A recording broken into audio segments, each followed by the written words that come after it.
চাঁপাইনবাবগঞ্জের শিবগঞ্জের চৌকা সীমান্তে কাঁটাতারের বেড়া নির্মাণ করাকে কেন্দ্র করে বর্ডার গার্ড বাংলাদেশ বিজিবি এবং ভারতের সীমান্তরক্ষী বাহিনী বিএসএফের মধ্যে গত দুদিন ধরে চলছে উত্তেজনা। আওয়ামী লীগ সরকারের আমলে সীমান্তরক্ষী অনেকটাই শান্ত ছিল, সেই বিজিবি বাঘের মতো গর্জে উঠেছে এবার, রুখে দিয়েছে বাংলাদেশের ভূখণ্ডে বিএসএফের অবৈধ কাঁটাতারের বেড়া নির্মাণ। বিজিবির সাথে স্থানীয় জনগণও বিএসএফের তৎপরতার বিরুদ্ধে রুখে দাঁড়ায়। এরই মধ্যে ওই সীমান্তের নিরসনে দুদফা পতাকা বৈঠক হলেও কোনো সমাধানে পৌঁছাতে পারেনি দুদেশের সীমান্তরক্ষী বাহিনী। ফলে উভয় বাহিনী সীমান্তে সতর্ক অবস্থানে রয়েছে।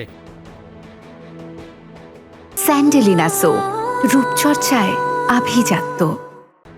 জানা গেছে সীমান্তের নো ম্যানস ল্যান্ড থেকে বাংলাদেশের ৫০ গজ ভেতরে ঢুকে ভারত একটি কাঁচা রাস্তা নির্মাণ করে ৫-৬ মাস আগে, তথা আওয়ামী লীগের আমলে।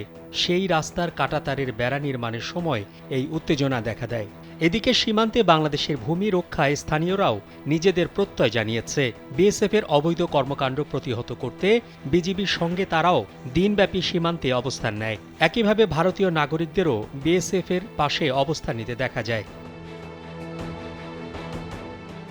ঘটনার পরিপ্রেক্ষিতে সীমান্তে অতিরিক্ত বিজিবি মোতায়েন করা হয়।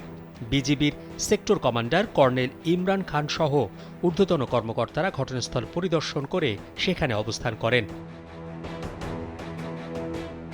স্থানীয় ইউপি সদস্য মোহাম্মদ কামাল উদ্দিন বলেন, ৬ জানুয়ারি সকালে শূন্য লাইনে কাঁটাতারে বেড়া দিচ্ছিল বিএসএফ। এ সময় বাধা দেয় বিজিবি। তখন থেকেই সীমান্তে উত্তেজনা চলছে।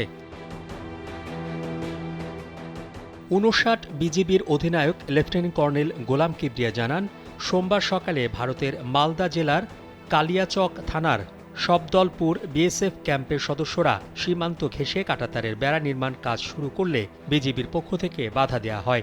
এ নিয়ে সোমবার বিকেলে উভয় পক্ষের মধ্যে পতাকা বৈঠক হলেও কোনো সমাধা হয়নি।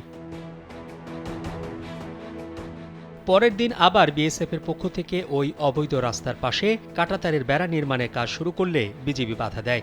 এতে উত্তেজনা বাড়ে। তিনি আরও জানান, পরিস্থিতি এখন শান্ত থাকলেও উভয় বাহিনী সতর্ক অবস্থানে রয়েছে, তবে সাধারণ মানুষের ভয়ের কোনো কারণ নেই। মোহাম্মদ শাহাবুদ্দিন মাহতাব, কালবেলা।